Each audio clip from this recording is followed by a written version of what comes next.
बिस्मिल्लाहिर्रहमानिर्रहीम। अस्सलाम वालेकुम व्यूअर्स, क्या हाल है, कैसे हैं आप? उम्मीद करती हूँ खैरियत से होंगे। आज जिस टॉपिक के बारे में हम बात करेंगे वो है रियाकारी। रियाकारी यानी दिखावा, निफाक और शिरक है, और मुसलमान और मोमिन होने की वजह से कोई काम दिखावे के तौर पर नहीं करना चाहिए, इसलिए कि ईमान और तौहीद रिया और निफाक के मुनाफी है।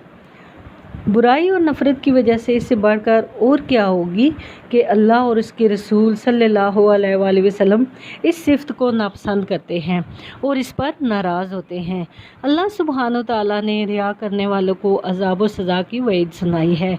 इरशाद होता है, ऐसे नमाजियों के लिए खराबी है जो अपनी नमाज से गफलत करते हैं, जो रिया करते हैं और बरतने की आम चीज़ें देने से इनकार करते हैं।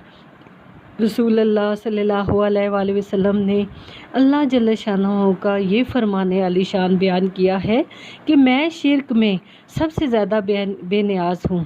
जिसने ऐसा अमल किया, इसने मेरे साथ किसी गैर को शरीक किया, तो मैं ऐसे शख्स को और इसके शिरक को छोड़ता हूँ। और फरमाया, जो लोगों को दिखलावे के लिए अमल करे अल्लाह ताला इसे दिखला देगा, जो शोहरत के लिए काम करे अल्लाह ताला इसे मशहूर कर देगा। नीज़ फरमाने नबी सल्लल्लाहु अलैहि वसल्लम है कि सबसे ज़्यादा ख़तरनाक चीज़ जिसका मैं तुम पर पुरखतरा महसूस करता हूँ छोटा शिरक है। लोगों ने पूछा, ए अल्लाह के रसूल, शिरक असगर क्या है? आप सल्लल्लाहु अलैहि वसल्लम ने फरमाया, वो दिखावा है। अल्लाह अज़्ज़ा वजल क़यामत के दिन जब बंदों को इनके अमाल का बदला दिया जाएगा तो फरमाएंगे, जिनको दिखलाने के लिए तुमने अमल किए इनके पास जो, फिर देखो वो तुम्हें क्या सिला मिलता है। और असल में रिया ये है कि बंदा अल्लाह अज़्ज़ा वजल की अताअत इस गर्ज से करे कि वो लोगों के हाँ सुरखरू हो और इनके दिलों में इसकी कदर व मंजिलत हो।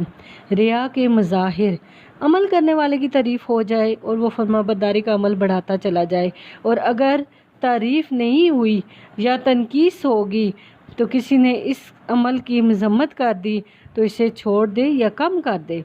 लोगों की मैयत में अमल करे तो खुश व खुर्रम, और अगर अकेला हो तो कायल व सुस्त हो जाए। लोगों को दिखाकर खैरात करे, अगर लोग देखने वाले ना हो तो वो खैरात ना करे। हक और नेकी की जो बात भी कहता है या तातो फरमा बरदारी का कोई भी काम करता है तो इसे महज अल्लाह की रज़ा मतलूब व मकसूद नहीं, बल्कि इसमें इंसानों की रज़ा और खुशी को शामिल रखता है, या फ़कत इंसानों की रज़ा के लिए काम करता है। अल्लाह की रज़ा सिरे से इसके ज़हन में आती ही नहीं।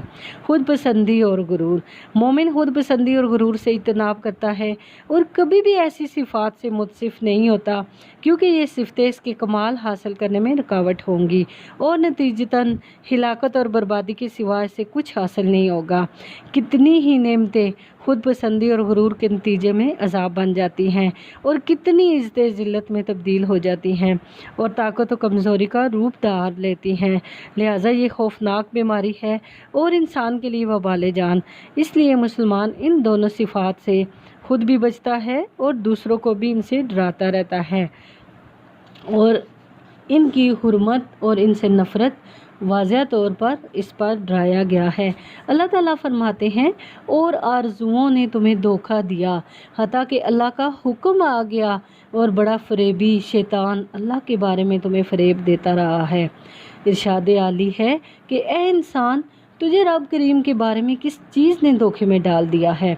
और फरमाने लाई है, और जंगे हुनैन का दिन याद करो जब तुम्हें तुम्हारी कसरत पर नाज था, सो इसने तुम्हें कोई फ़ायदा ना दिया। और नबी अकरम सल्लल्लाहु अलैहि वसल्लम ने फरमाया, 3 चीज़ें तबाहकुन हैं, कंजूसी की अतात, ख्वाहिश की पैरवी, और इंसान का अपने आप को तकब्बुर की वजह से बहुत कुछ समझना।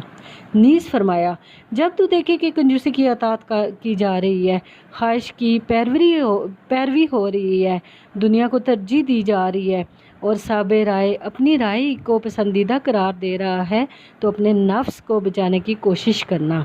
समझदार वो है जो अपने नफ्स पर काबू पाता है और आखिरत के लिए काम करता है, और अहमक वो है जो अपनी ख्वाहिशात पर काबू नहीं पाता और अल्लाह से तमन्नाएं भी कायम रखता है। खुद पसंदी की चंद मिसालें। इब्लीस اپنا حال ابلیس کو پسند آیا۔ اس نے اپنے نفس اور اپنے اصل پر غرور کیا اور کہا تو نے مجھے آگ سے پیدا کیا اور آدم کو مٹی سے۔ اللہ سبحانہ تعالیٰ نے اپنی رحمت سے اسے دور کر دیا اور قدسیوں کے پڑوس سے بھگا دیا۔ قوم عاد اپنی قوت سلطنت پر مغرور ہو کر کہنے لگی ہم سے زیادہ طاقت والا کون ہے؟ تو اللہ تعالیٰ نے انہیں دنیا اور آخرت میں رسوا کن عذاب میں مبتلا کر دیا۔ حضرت سلیمان علیہ السلام عدم توجہ کی بنا پر کہہ بیٹھے کہ میں آج رات 100 عورتوں کے پاس جاؤں گا، تو جو اللہ کے راستے میں جہاد کرے گا انشاءاللہ۔ چنانچہ اللہ سبحانہ تعالیٰ نے انہیں اولاد سے محروم رکھا۔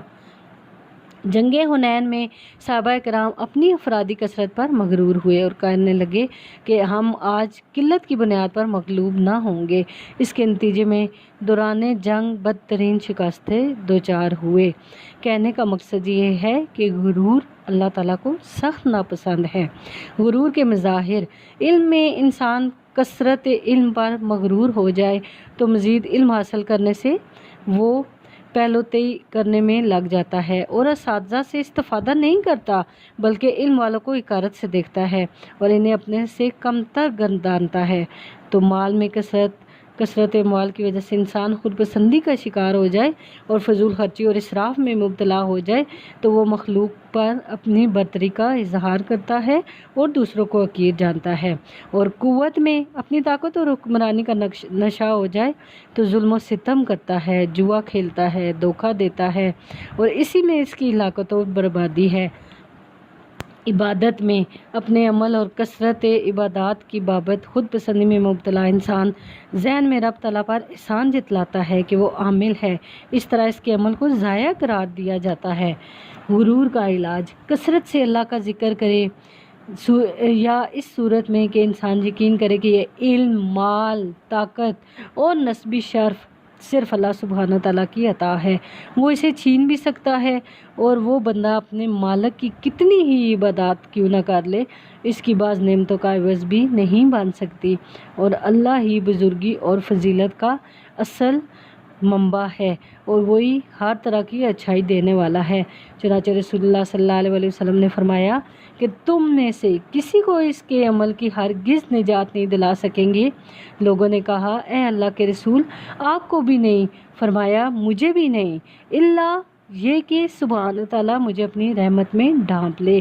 تو ویورز، اللہ تعالیٰ ہم سب کو ریاکاری اور غرور سے بچائے اور اللہ پاک مجھے آپ کو ہم سب کو اسلامی تعلیمات کے مطابق اپنی زندگیاں گزارنے کی توفیق عطا فرمائے۔ اس کے ساتھ ہی مجھے اجازت دیجیے، اپنا بہت زیادہ خیال رکھیے گا۔ فی امان اللہ۔